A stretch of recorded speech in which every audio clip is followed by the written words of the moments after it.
Yeah. Wow.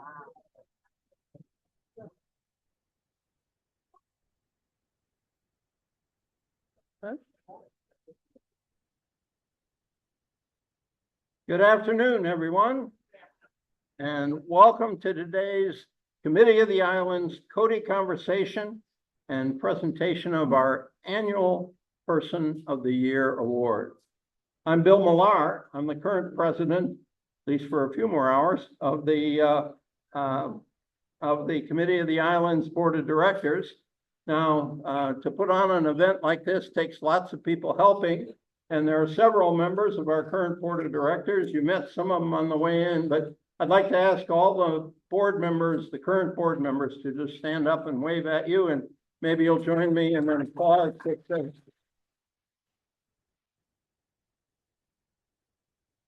Thank you. And then and we'll go on from there. So I appreciate that very much.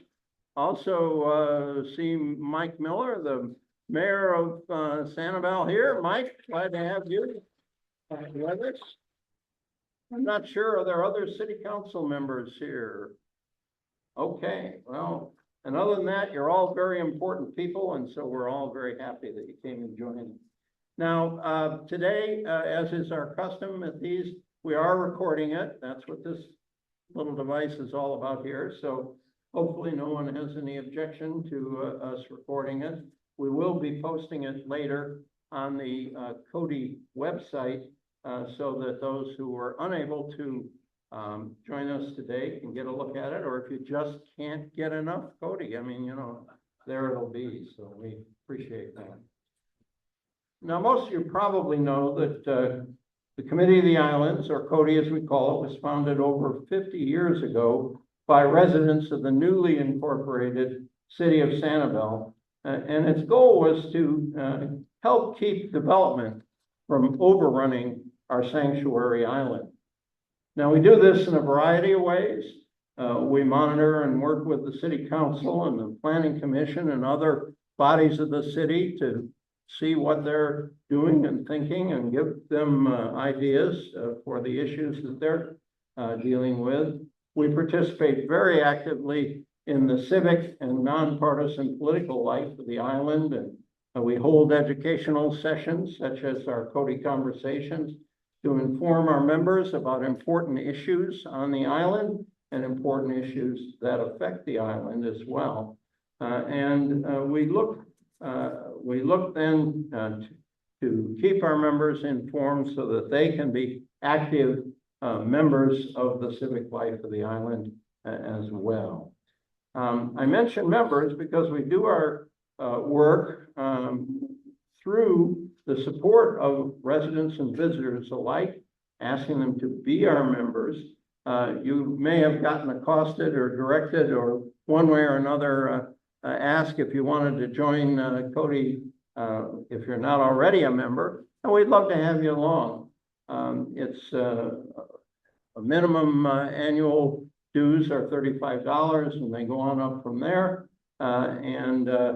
It allows us to keep moving along with what all we do here.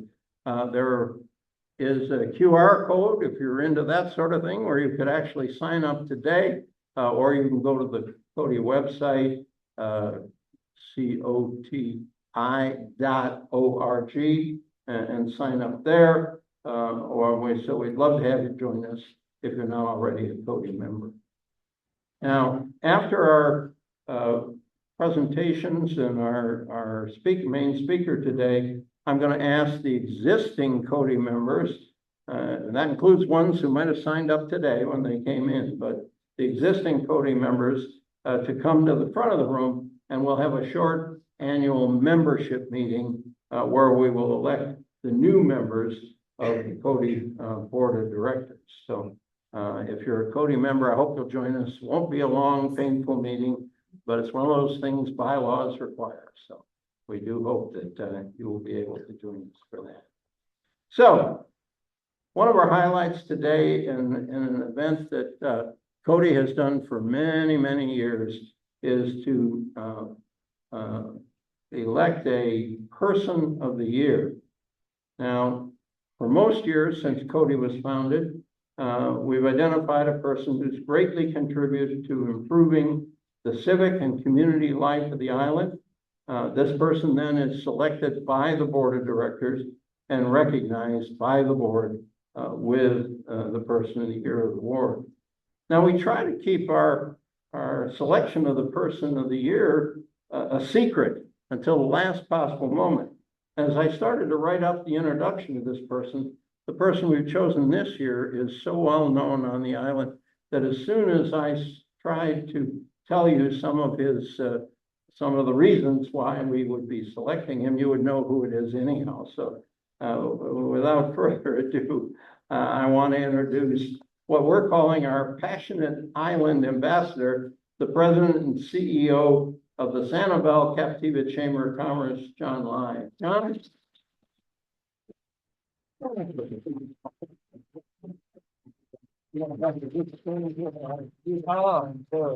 that sounds awesome. I told him he's got to stand there while I read and embarrass him a little bit. But John's connection with Sanibel runs deep.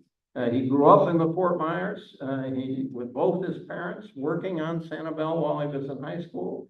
It is said that nearly all of his core memories can be traced back to the island, including proposing to and marrying his wife, Amy, who is joining us in the front row there. Is that true, Amy? Did he really do that? And even their first family vacation apparently was on Sanibel. So you can say easily it's been an integral part of his personal life. Professionally, John has been in the hospitality and tourism industry for over 30 years. He's operated hotels and resorts on both Sanibel and Captiva, as well as in other communities around Florida. Now, he joined our local chamber in 2017 and was promoted to be its president and CEO in 2018. Now, of course, we know hardly anything that has affected the island has occurred since 2018, right?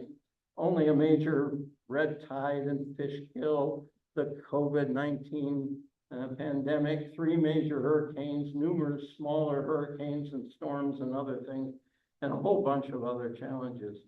And through it all, John has led the local business community with great skill, a calm confidence that has not only served the chamber well, but serves all of us well. So whether it's helping his members get back on their feet, testifying before city council, testifying before the state legislature or other governmental bodies, dealing with the media, participating in innumerable forums and meetings and public activities, John is always making sure that the business voice and perspective is heard and included. For the way he leads, for his many accomplishments that have helped the community come back from its challenges, for being the best ambassador that our islands could hope for, the Committee of the Islands Board of Directors is proud to name John Lai as our 2026 Person of the Year.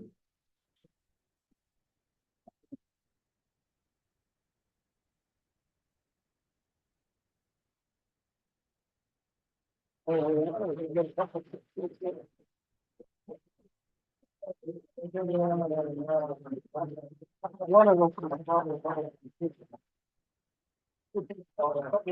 love to, yeah. Oh, you want me to hold that? Or? That would be great. Yeah, that would really be tragic if that did not make it past this podium. I just give it to someone safe. I honestly don't have a ton to say. I just want to say thank you all. You know, anytime that there's recognition, it's always incredibly humbling. To get this recognition from this group who does so much for this island, understands that not only do we promote the prosperity of our members of the Chamber of Commerce, but also protect the quality of life on this island. That is something that honestly I consider my greatest job. My wife and I, as you know, as Bill just mentioned, got married on this island. I grew up really terrorizing the streets of Periwinkle Way, as both my parents worked on this island in high school and middle school. And so it means more to me than just a job. And I don't think that everyone gets to say that, where they can work in a place that they feel incredibly passionate about, that they want to protect for perpetuity, so that their kids and grandkids can be a part of this place that we call home and paradise. And so from that perspective, I'll tell you, this is the greatest honor of my life, and I can't thank you all enough for giving it to me. So thank you very much, Bill.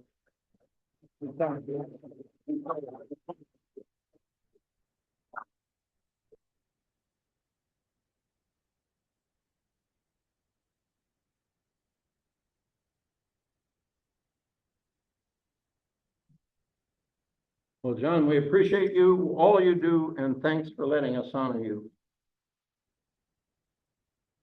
Now, one of the ways that the Committee of the Islands pursues its goals is by working with other organizations who have an interest in seeing Sanibel and the Sanibel Plan succeed.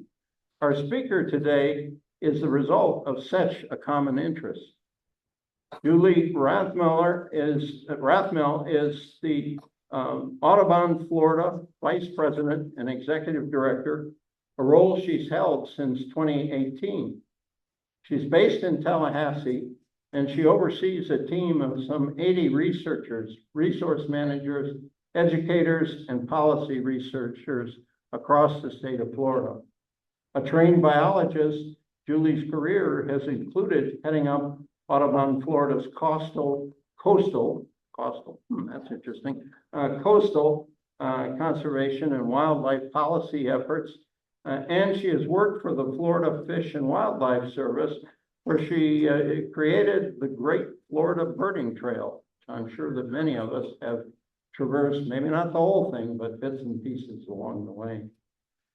Now, she's the recipient of many awards, and she has received the National Audubon Society's highest staff honor, which is known as the Charles Callison Award. And this was for her leadership during the Deep Horizon oil spill disaster and the response that followed it. Along the way, she's picked up a lot of different recognition. One that I thought was interesting was from the Miami Herald. 3 times has named her as one of Florida's top 50 influencers. And I'm not sure they mean that on TikTok. I think that's for the work you've done there too. So all in all, it's good to have Julie on your side, no matter what your battle is for birds and the environment and conservation. And please join me in welcoming Julie Wraithmell today.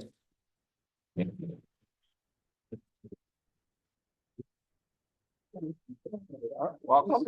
Glad to have you with us. Thank you, Bill. And for the record, I'm definitely not on TikTok.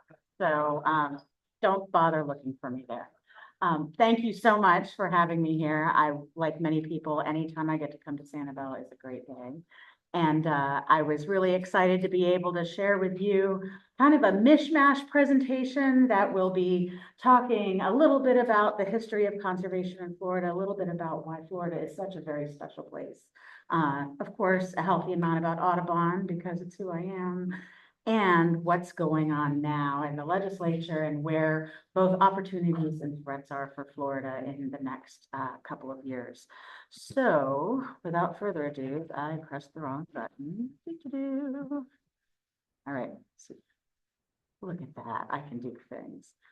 All right, so Florida, you know this place, it's a pretty special place. So 67 counties, more than 10 million upland conservation acres, the longest coastline in the lower 48, and we are also the flattest state in the nation.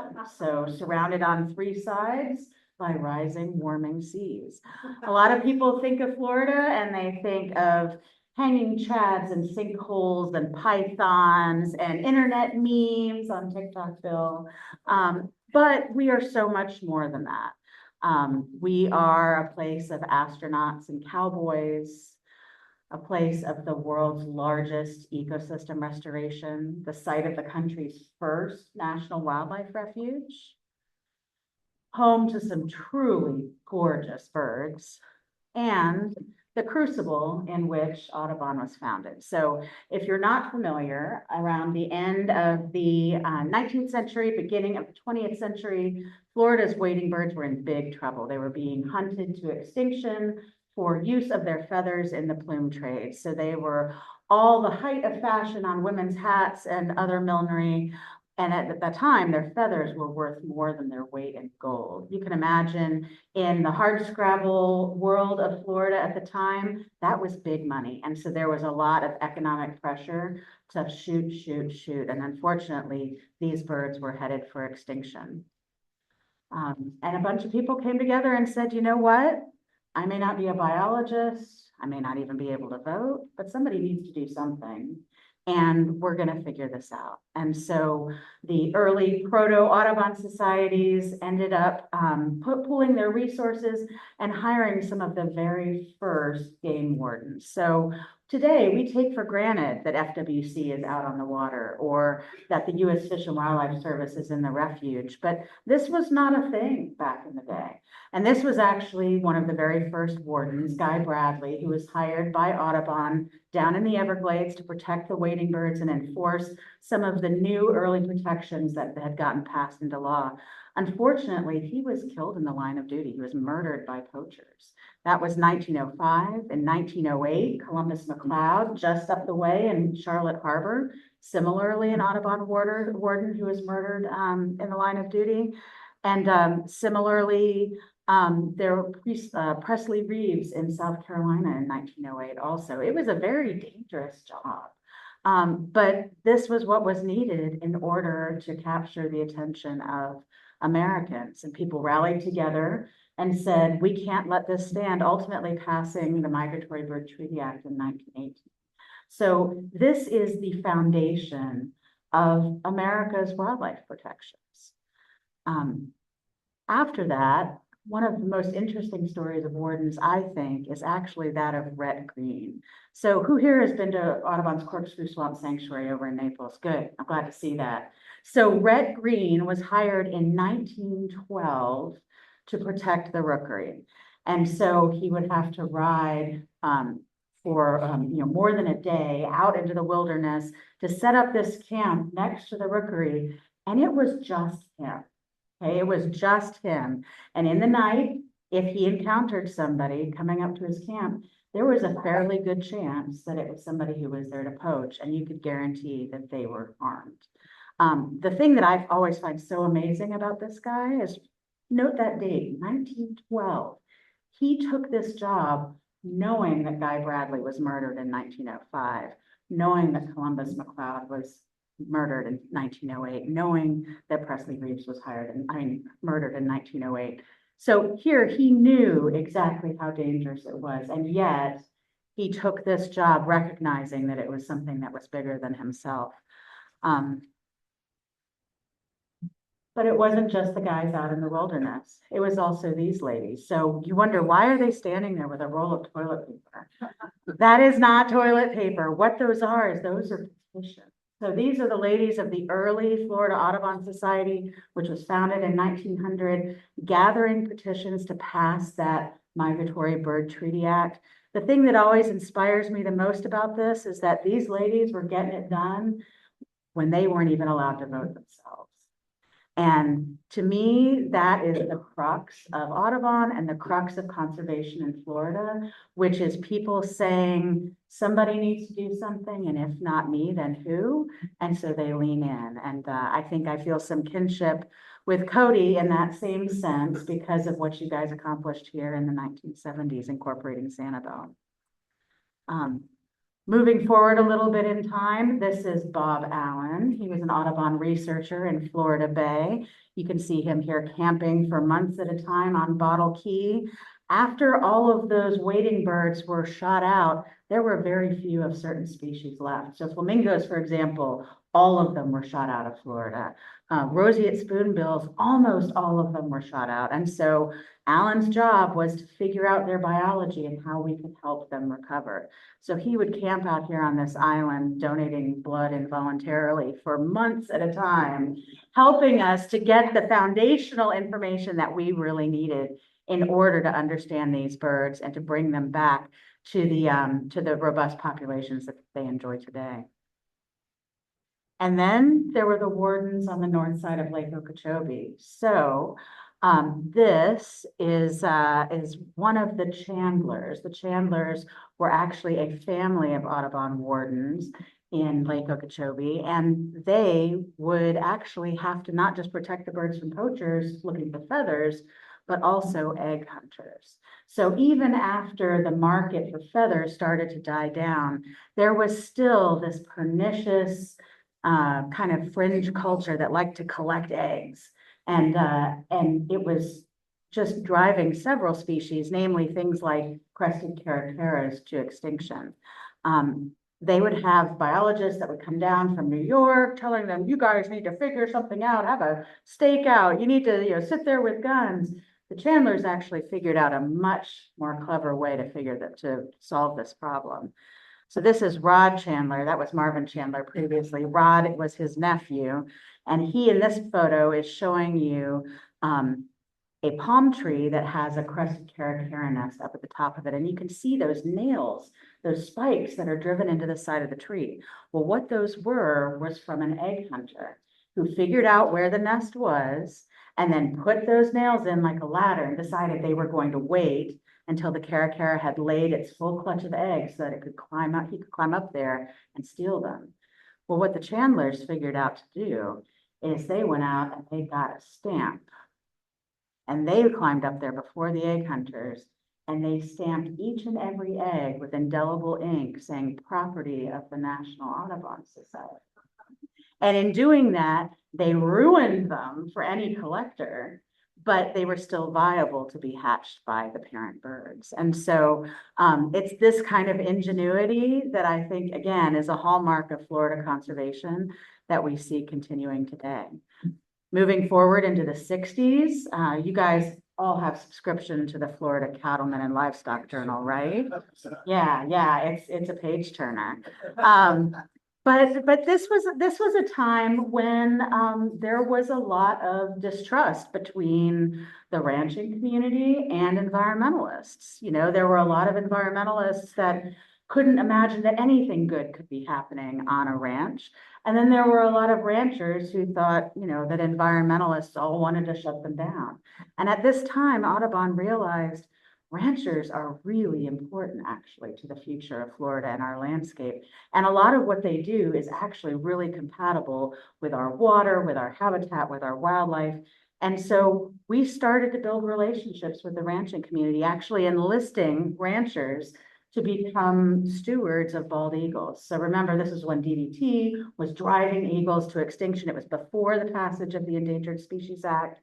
So this was kind of that early outreach and building community, reaching across the aisle per se, to help bring this community along. And frankly, if you look at the footprint of the enrollments in this program, it looks like a prototype of what we now recognize as the Florida Wildlife Corridor.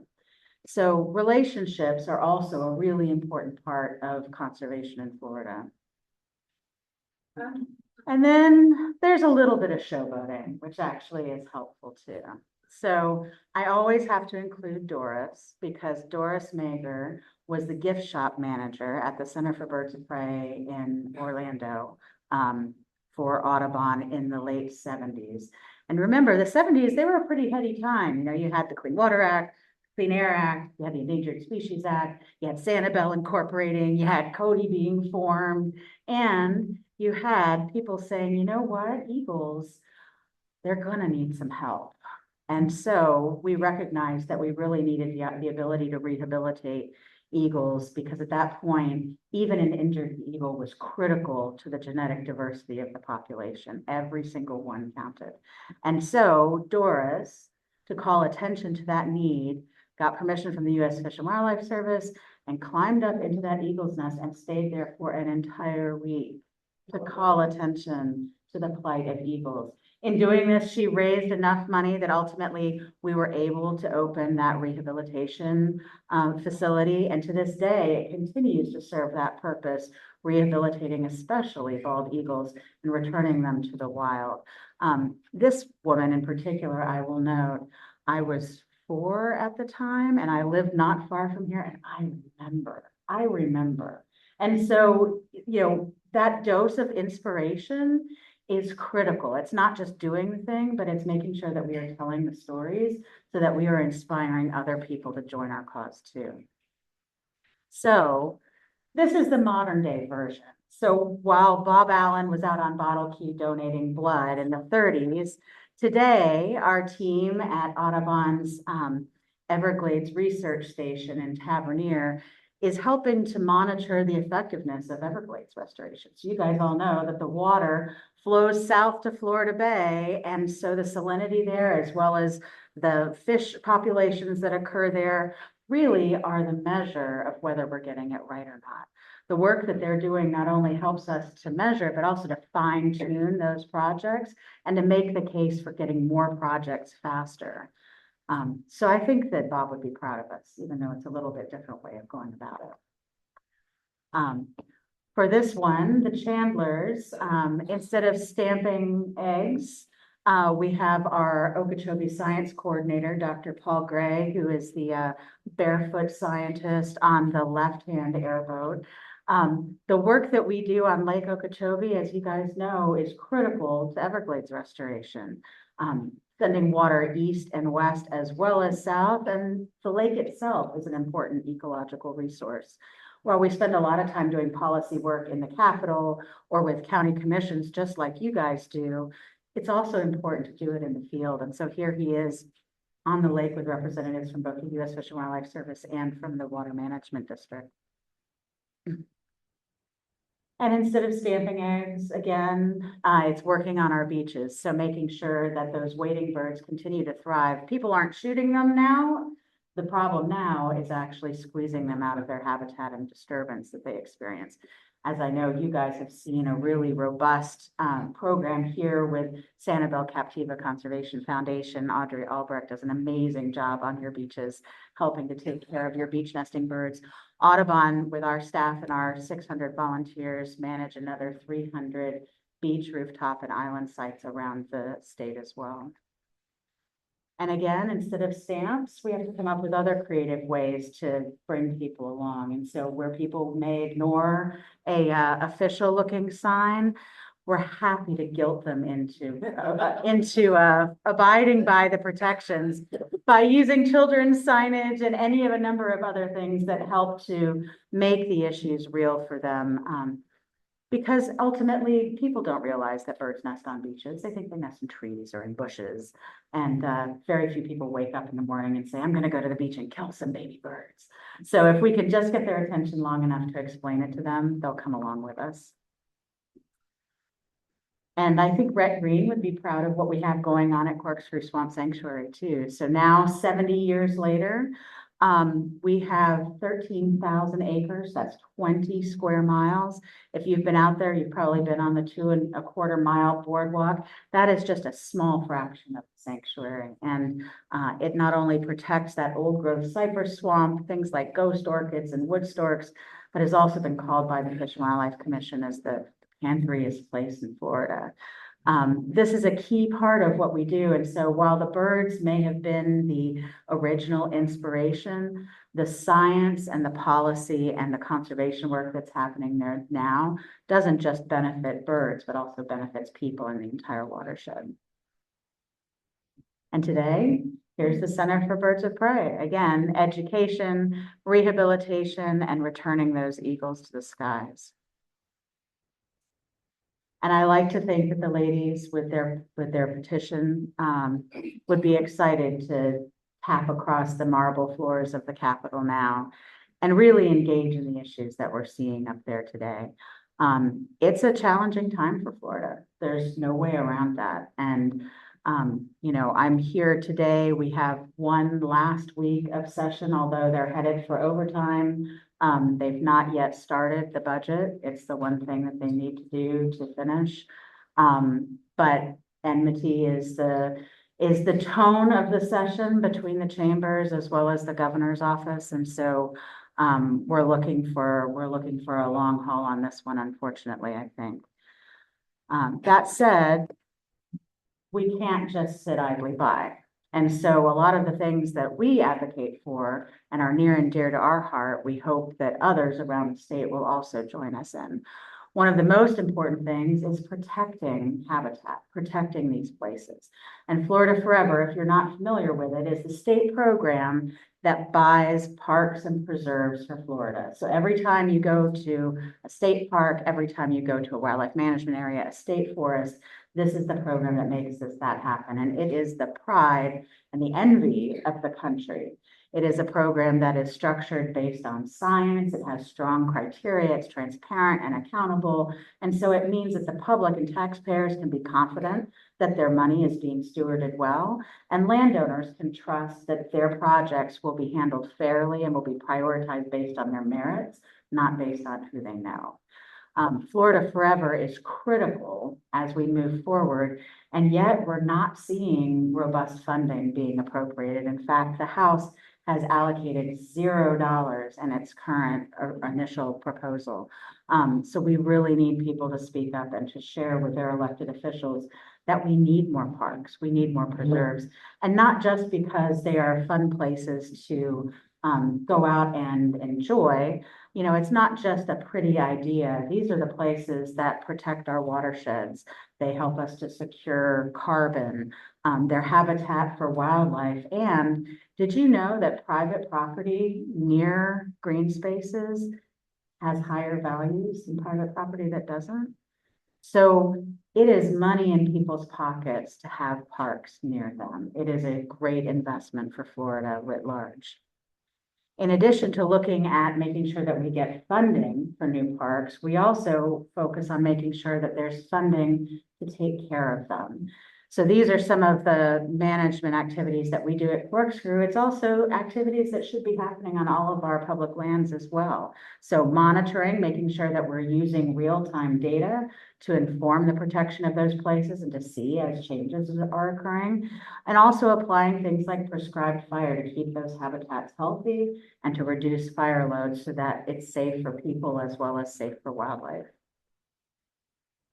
And then it's also looking at incompatible uses. How many folks here remember the proposals for golf courses and state parks and hotels? And, you know, it is a struggle. And, you know, I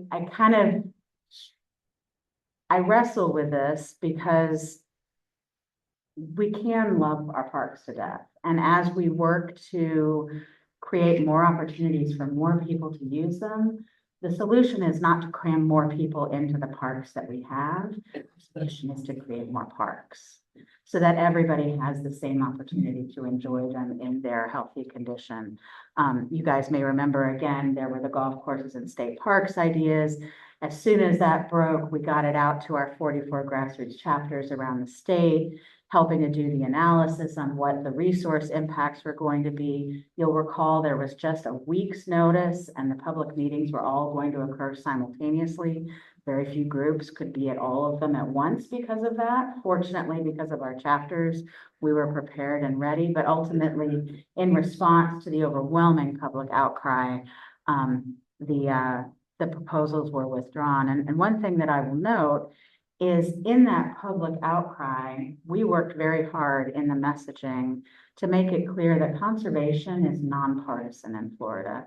Florida has a long history of whether you are blue or red, recognizing that conservation is critical to our quality of life and to our prosperity.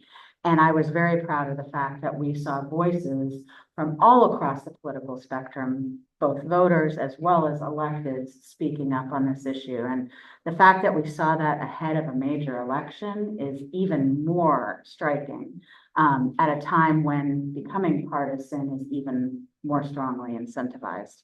You guys likely also saw the proposal to swap parts of Guana River Wildlife Management Area in Northeast Florida. This was a proposal from a nebulous entity that was never named. It was suspected that there was interest in turning it into a golf course. We saw the item pop on the ARC agenda on a Wednesday night and immediately got the analysis out to our chapters and our partners. We actually held a briefing for the conservation community the next day explaining the issue as well as the procedures that were going to happen in order for it to move forward so that everybody could engage strategically. And ultimately, again, the proposal was withdrawn in the face of overwhelming opposition. And we saw in this last year, wonderful legislation passed by Senator Harrell looking at giving us greater transparency on things like golf course proposals and hotels, saying that's not an appropriate use for state parks. And similarly, Representative Kendall from Northeast Florida just passed her bill, again, providing additional transparency and accountability in those surplusing decisions. So there are some great examples, even in these politically fraught times, of people standing up and decision makers responding. And then the last thing on lands that we really engage on is making sure that we have strong working lands as well. So like I mentioned earlier, in the 60s, we recognized that working lands are critical to protecting that larger landscape.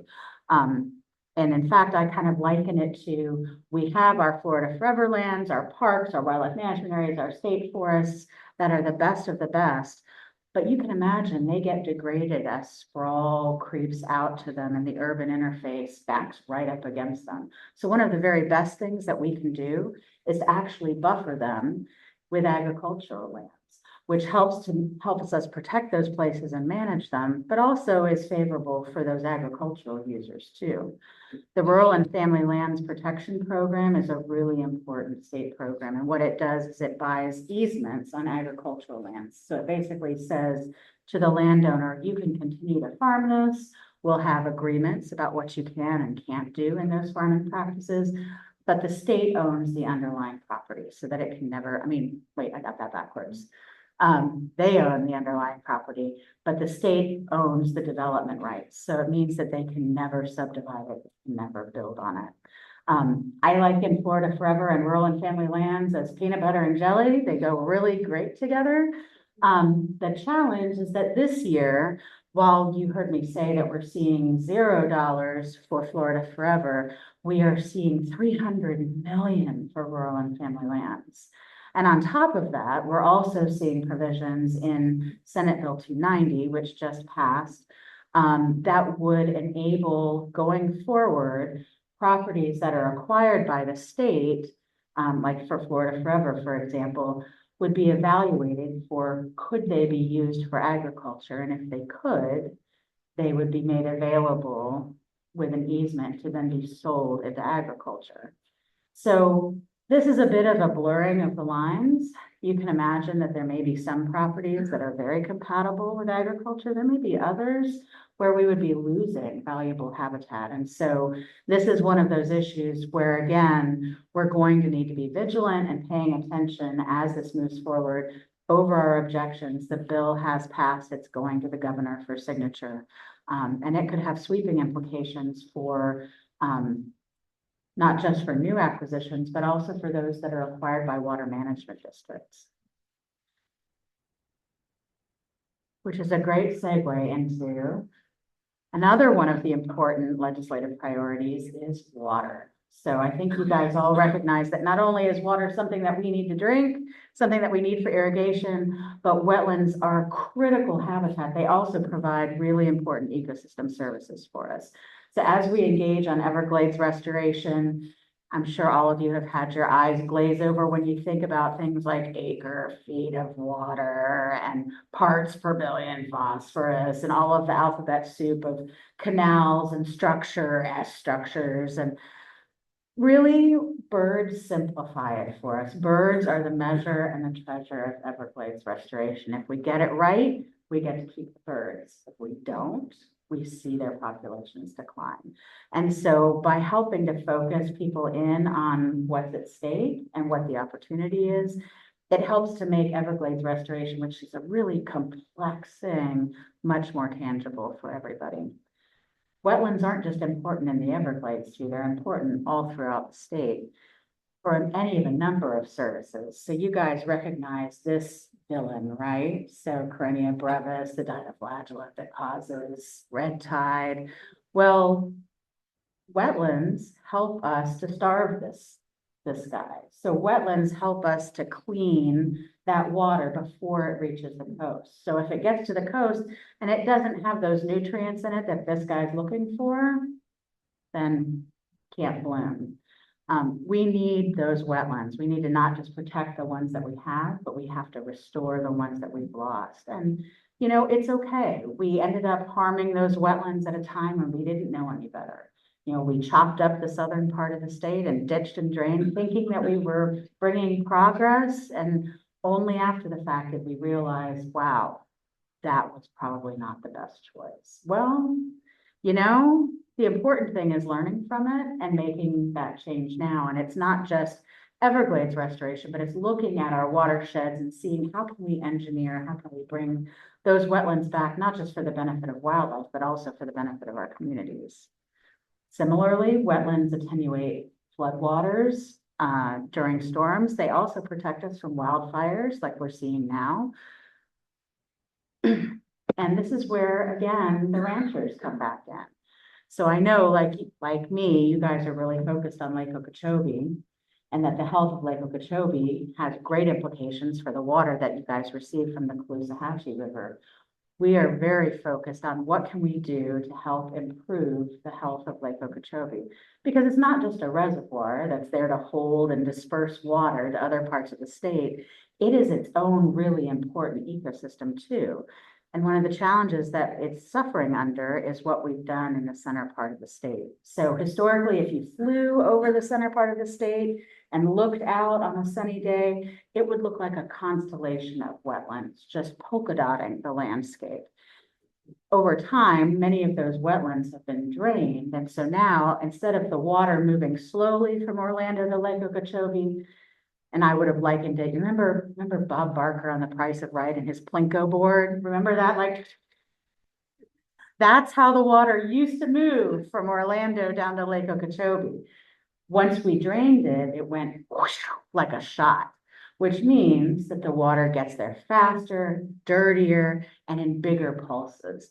So we need to go back and re-engineer that system. And it doesn't just mean building big reservoirs, which have a place, but it also means working to recreate those wetlands. In many cases, they're still there. In many cases, we could just put an extra board in a weir and back water up into those cypress domes. And the beauty of it is it can also help us keep those lands in ranching. So I'm sure that you guys have driven across the state and seen where once there were cows, now there are rooftops. And, you know, I always think of rooftops as kind of the terminal crop for ag lands in Florida. And we don't want that. That's not good for us. So if we can find ways to help ranchers resist the siren song of development and keep their ledger in the black, one way to do that is helping them by providing funding for holding and cleaning water. And so that's one of the projects that Audubon's been working on to try to reverse engineer that system and give poor Lake Okeechobee a little help. And then finally, growth management. Man, this has been a year for growth management in the legislature. It has been brutal. You know, I don't have to tell you guys were doing it here before it was cool. You know, incorporating and creating your Sanibel plan and recognizing that very rarely do you unbuild a subdivision. So you need to make the decisions right the first time. But we are seeing things race through, things like the blue ribbon proposals that would give sweeping kind of blanket approval for really large area projects without adequate protections for set-asides. Lots of things that are basically removing the ability of local governments to protect themselves from sprawl. So attacking Miami-Dade's urban development boundary, attacking Orange County's rural boundary.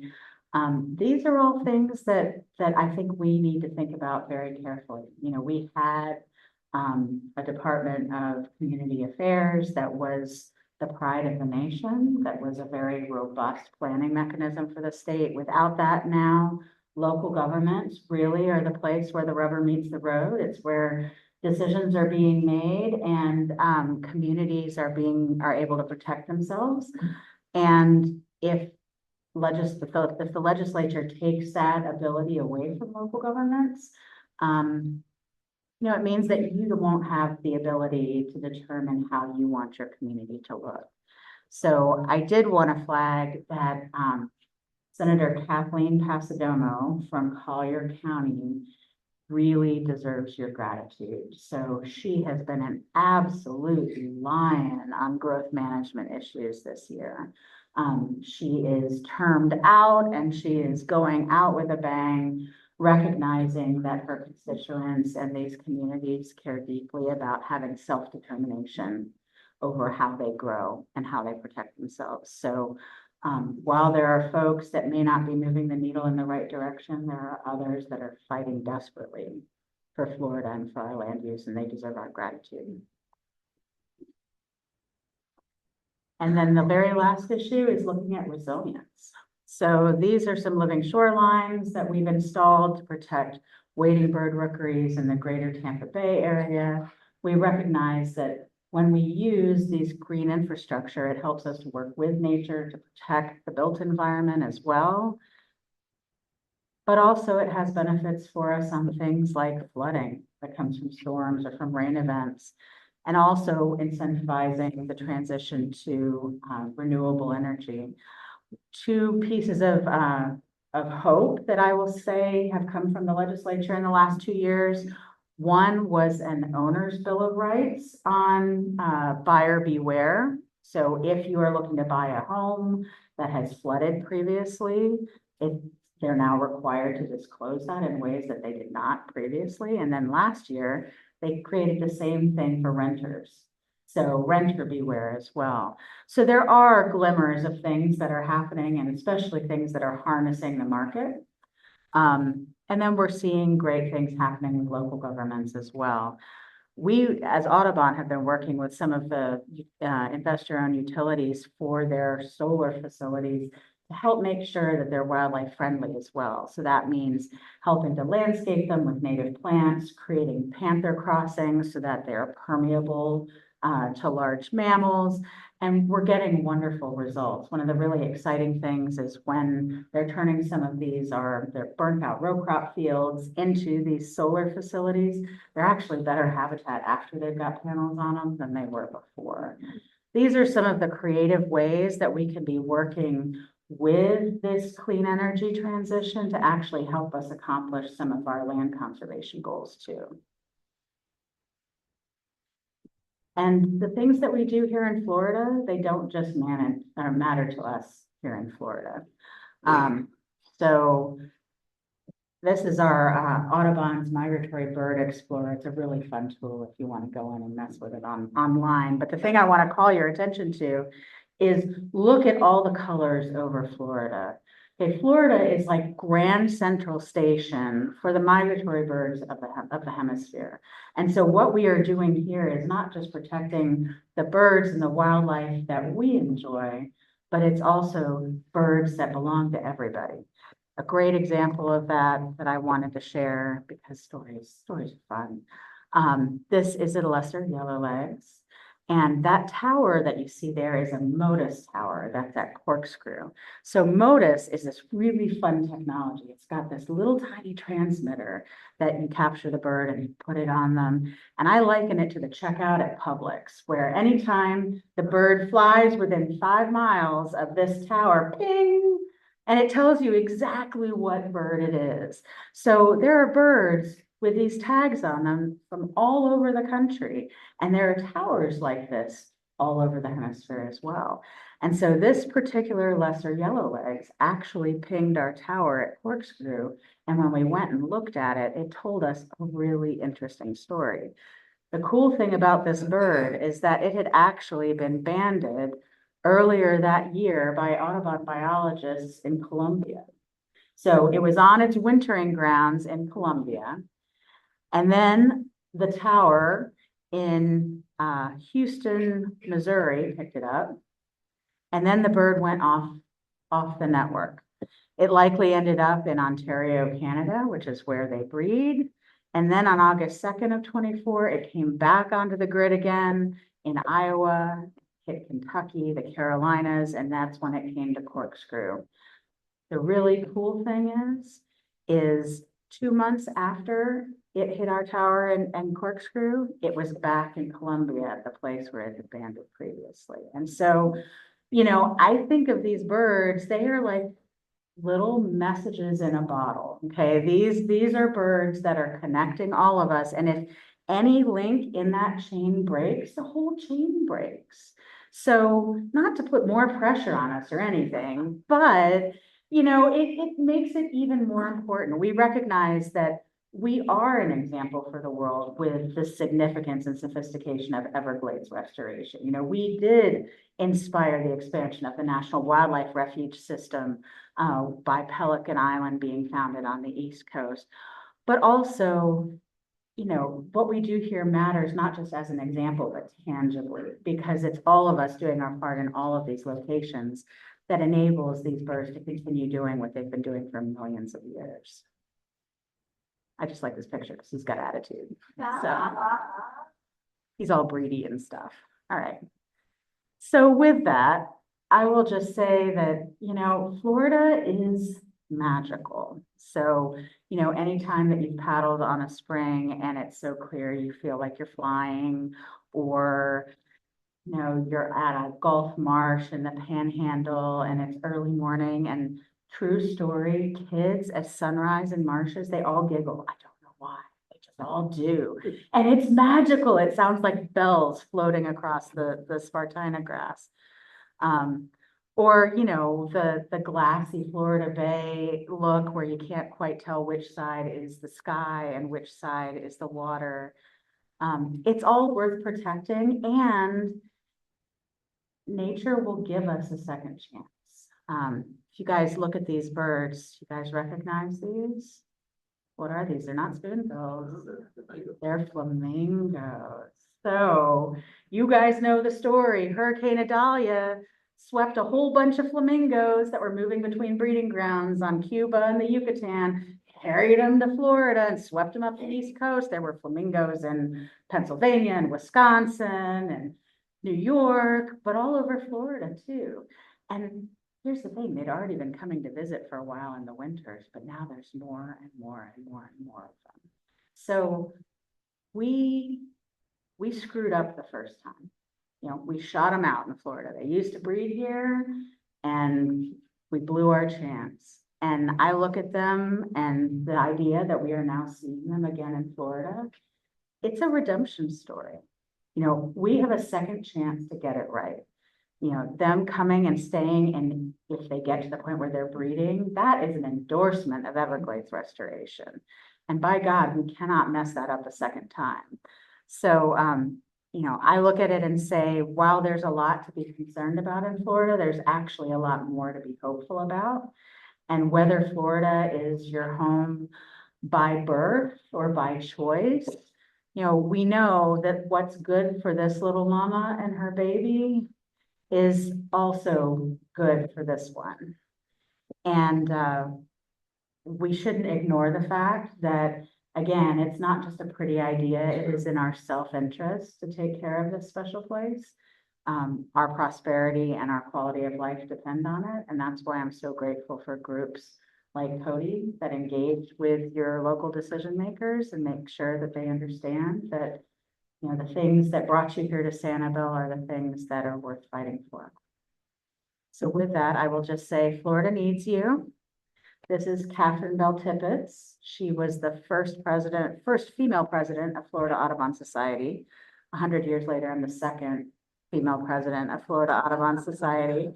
And I aspire to have her fashion sense in the future. But really, it is a motley crew of conservationists that have made a difference for our state, and it will continue to be. And I'm so glad that you guys are all in it with us. So with that, I will take some questions if you have them.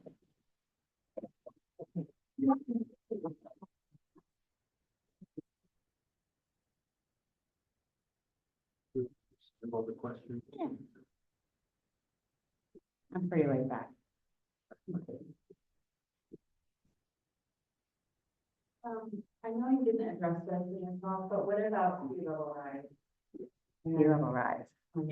Yes, resilience, absolutely. And so that's where looking at green infrastructure, so helping us to work with nature to protect not just wildlife, but also the built environment, and also that conversion to renewables.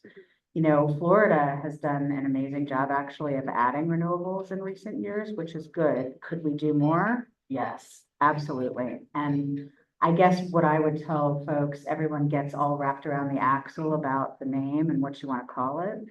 And I'll just say, like, the ocean's coming for you, whether you call it that or not. So, you know, we should really just be focusing on the threat and how do we prepare, rather than arguing the semantics of it. But that's my pragmatic biologist opinion. Yeah. I'll just build on that with the question that I had. Yeah. You showed, you know, some of the work you're doing with utilities to put solar fields developed in a way that's friendly to the environment. Is there any work being done in the state with agrivoltaics and sort of combining agriculture with solar? It's definitely growing. So Bob mentioned agrivoltaics, which is actually gardening or farming alongside those panels. And so we are seeing not only the use of sheep and goats, but also now there are some trials with cattle as well, which I actually find incredibly gratifying, because for years people said, no, cows won't work. They'll like scratch up against them and they'll screw up the, well, they're actually finding that if they can make them, just elevate them by just a little bit, and it's actually working remarkably well. We're also seeing some, like you were saying, farming underneath them, but to a lesser extent. I think that at the moment, the use of grazers are actually helpful, because the utilities that operate the fields have an interest in managing the vegetation so that it doesn't shade the panels. And so an easier way of doing that is actually with grazers instead of using pesticides or investing in mowing. So we're getting there.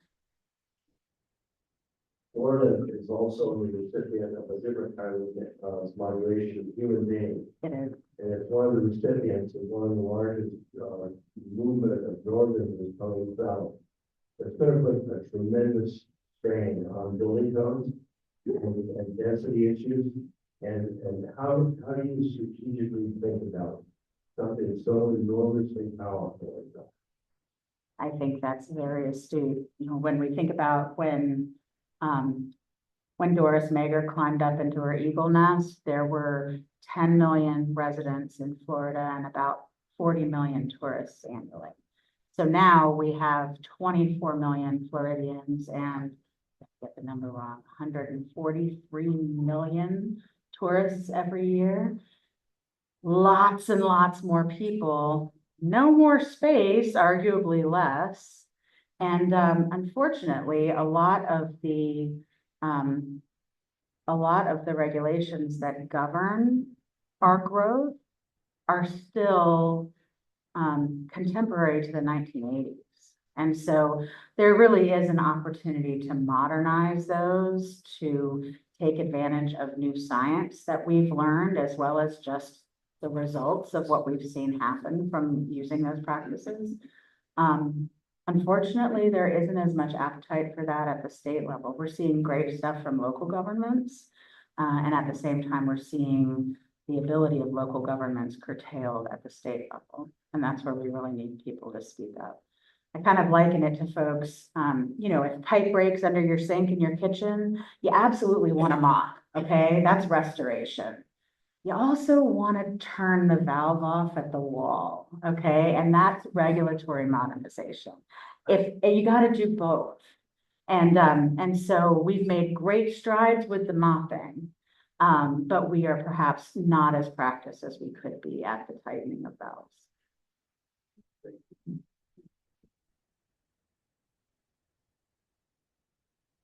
So we have an audience for today. What burning issue or what should we be paying attention to help right now?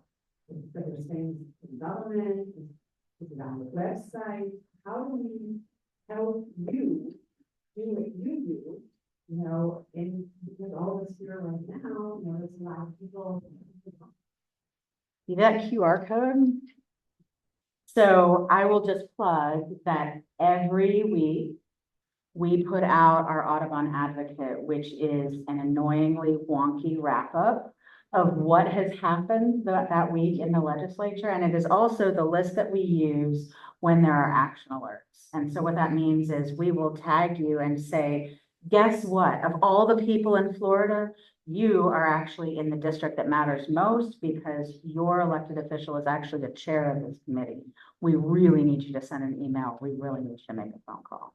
I will say that phone calls now work far better than emails. Folks have gotten a little complacent and it's easy to get deluged in a bunch of emails. And so picking up the phone and making a quick call can really be impactful. And that way they also understand that their constituents are paying attention to these issues and what's actually happening. I'll note that when I started lobbying, when I came to Audubon 20 years ago, it was notable because every media outlet had multiple reporters so that, you know, like the Miami Herald, for example, would have a education beat reporter and a healthcare reporter and a conservation reporter. And that has reversed now, where there will be a single reporter who covers all of those that are feeding to multiple outlets. So, you know, the detailed reporting and the consumption of that reporting, I think, has changed in the last 20 years. And so it's really important for decision makers to understand that you are aware of what's happening and that you care. So subscribe to your newspapers too. I tell people that some people collect salt and pepper shakers and I collect newspapers. It's really cool. Oh, the map. I had a question about, the Audubon's position on rat poison. I know, a few years ago, they tested an eagle out on Captiva that died, a baby eagle. And it got rat poisoning. I know we have very few red shoulder hawks around. And it seems like, you know, this big movement, totally unlimited. Number of rat poisoning are more expensive than actual purposes. What's the position? Yeah, rat poison, unfortunately, is really non-specific. And so, like you said, we do see lots of raptors that come into our Center for Birds of Prey that have been, you know, victims of that secondary poisoning. And I would tell communities that it's not just the birds that you have to worry about, it's anything that's going to take advantage of, gosh, look, someone left this tasty rat right there. I should consume that.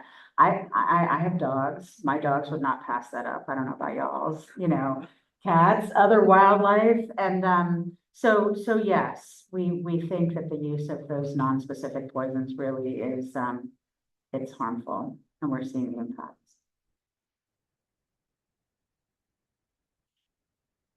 Any last questions? Awesome.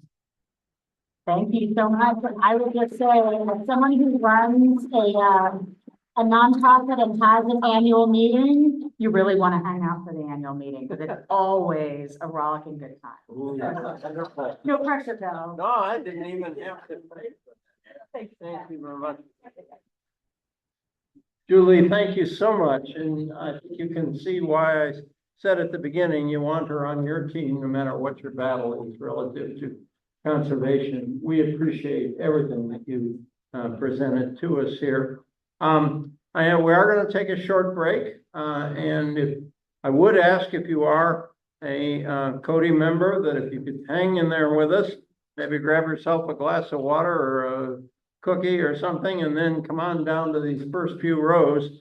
And I promise, according to Julie, the most exciting short annual meeting that meets the requirements of the bylaws that you've about ever seen. So we would like that.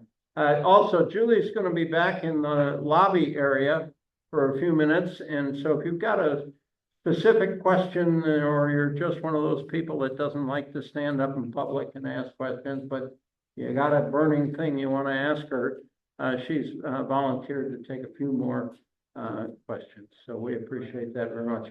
So we'll take a short break. We'll be back in 5 and we'll do our meeting. Thank you very much.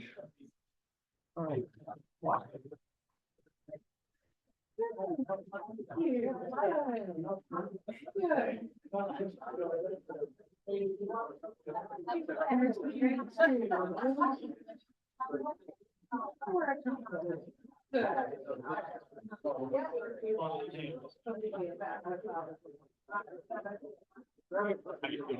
Yeah.